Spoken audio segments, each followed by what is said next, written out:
Assalamualaikum. Kaifa halukum? Bi khair. Alhamdulillah. Sekarang yang ketiga, pilar yang ketiga, al-ihsan. Ihsan itu kata Nabi, anta'budallah ka'annaka tarah fa illam takun tarah fa innahu yarak. Engkau menyembah Allah, beribadah kepada Allah seakan-akan engkau menyaksikan Allah itu ada. Tapi kalau kau gak mampu, maka ketahuilah bahwa Allah selalu mengawasi dirimu.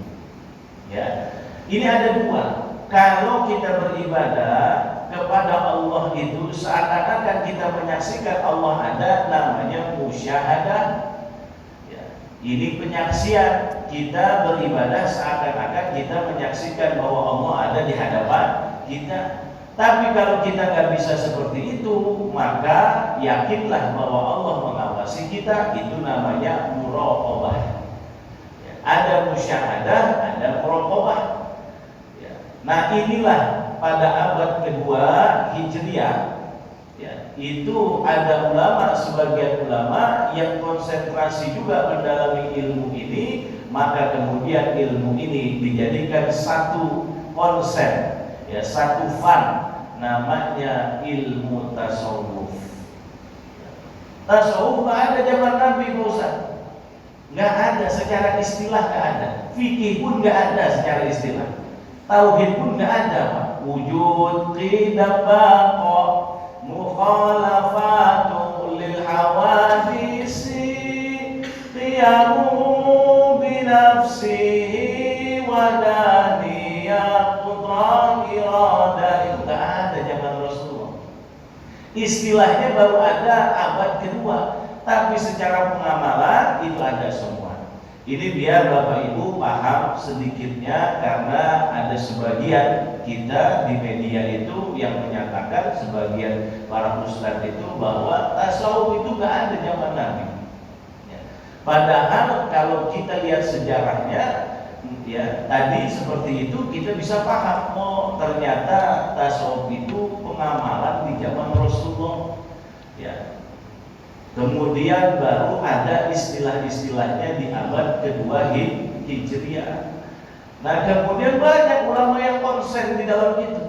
Ya, siapa di antaranya? Di antaranya Al-Imam Ibnu Athaillah, Al-Imam Abu Hasan Al-Thadili, ya, kemudian Al-Imam Abdul Qadir Al-Jilani, Al-Imam Muhammad bin Muhammad Al-Ghazali. Bahkan tokoh-tokoh orang yang mengatakan ilmu tasawuf nggak ada zaman Rasulullah. Ibnu Taimiyah mengarang kitab tentang ilmu tasawuf. Ibnu Taimiyah, Ibnu Zawji mengarang kitab tentang ilmu tasawuf. Imam An-Nawawi mengarang. Jadi sebenarnya itu udah bukan lagi rahasia umum, Pak. Ya, cuma akhirnya kemudian karena kita orang awam, kita nggak tahu, jadi rancu. Ini biar supaya kita tahu alur dari sejarah historinya, bagaimana ilmu itu terbentuk, sehingga kita tidak ada kerancuan dalam pikiran kita, pemahaman kita. Oh ternyata begini, ya, pahamnya. Nah ini biar supaya tidak rancu, sehingga kita paham betul bahwa ilmu tasawuf ini tidak mungkin sumbernya kecuali dari Quran dan Sunnah. Sama sumbernya semuanya. Nah maka Bapak Ibu yang dimuliakan Subhanahu wa Ta'ala, sedikit sudah kita masuk. Apa sih definisi tasawuf? Ya, jadi saya bukakan kitabnya, di kitab At-Ta'rifat, ya, tentang definisi-definisi karangan Al-Imam Al-Jurjani. Beliau katakan, ya, apa itu tasawuf? Ya, tasawuf itu madhabun kulluhu jiddun fala yakhlutunahu bi syai'in minal hazl. Wa qila tasfiyatul qalbi an muwafaqatil bariyah. Jadi tasawuf itu kata Imam Jurjani adalah menyucikan, ya, membersihkan, menyucikan hati, ya, dari kotoran-kotoran yang hinggap dalam hati kita. Jadi tasawuf itu adalah ilmu yu'rafu bihi ahwalul qulub. Ilmu di mana kita bisa mengetahui tentang kondisi situasi hati kita, Pak. Ya. Tasawuf itu bukan orang yang profesional tasbihnya gede-gede, bukan gitu.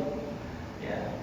Bukan orang pakai gamis, sorban, ya, udang-udang pakai jubah, kemudian tasbihnya besar-besar. Ya, bukan gitu ilmu tasawuf itu. Kalau tasawuf adalah ilmu di mana kita bisa mengetahui dengan ilmu tersebut tentang keadaan kondisi hati kita, Pak. Ya, kondisi batin kita. Dan itu sasarannya bukan untuk orang lain, sasarannya untuk kita, ya, untuk pribadi kita. Makanya kalau ada orang belajar ilmu tasawuf, kemudian tiba-tiba ada orang nih Pak datang samping kita, orangnya tadinya nggak biasa pakai gamis, akhirnya dalam hati kita nyeletuk, nih orang biasa nggak pakai gamis, sekarang pakai gamis. Nah ini berarti udah salah, ya, berarti udah nggak tasawuf ini orang, ya. Karena yang namanya tasawuf itu sasarannya bukan orang lain, tapi diri kita, ya, tentang bagaimana hati kita. Makanya yang dituju itu adalah yang dilihat oleh kita selalu hati kita, bukan orang lain. Dalam istilah lain itu ada namanya tasawuf itu tazkiyatun nafs. Makanya orang-orang mereka yang bilang kata ilmu tasawuf itu nggak ada, mereka pakai istilah tazkiyatun nafs, mensucikan diri. Padahal sama-sama aja nilai-nilai itu juga. Oleh karenanya di dalam Al-Quran itu dikatakan qad aflaha man tazakka wa qad khaba man dassaha. Qad aflaha man tazakka, ya. Sungguh beruntung orang yang telah mensucikan hatinya. Dalam ayat lain diterangkan firman Allah, fa amma man khafa maqama rabbuhu wa nahan nafsa 'anil hawa fa innal jannata hiyal ma'wa. Siapa orang yang takut akan kepada Allah Subhanahu wa taala, wa nahan nafsa 'anil hawa, kemudian dia menahan hawa nafsunya, fa innal jannata hiyal ma'wa, maka surgalah tempat tinggalnya nanti. Nah ini dasar ilmu tasawuf. Makanya ilmu tasawuf itu benar-benar memahami bagaimana tentang hati kita. Karena kalau ibadah misalkan sholat, ya para hadirin Bapak Ibu, kalau kita sholat tentang sah atau batalnya itu ranah ilmu fikih. Nah, perbedaannya dengan ilmu tasawuf, kalau ilmu tasawuf sudah naik tingkat berikutnya, bainal qabul war radd, antara diterimanya sholat kita dan ditolak oleh Allah Subhanahu wa ta'ala. Ya, ini. Jadi kita nggak perlu mengomentari sholat orang, yang diperhatikan adalah sholat kita. Ya. Sholat kita ini udah diterima belum sama Allah Subhanahu wa ta'ala. Ya. Makanya ilmu tasawuf itu tadi saya terangkan adalah ilmu yang menerangkan tentang ahwalul qulub, ya, tentang kondisi hati batiniah kita. Ya, karena batiniah ini yang mengetahui hanyalah kita, ya. Dan kemudian Allah Subhanahu wa taala selalu mengawasi.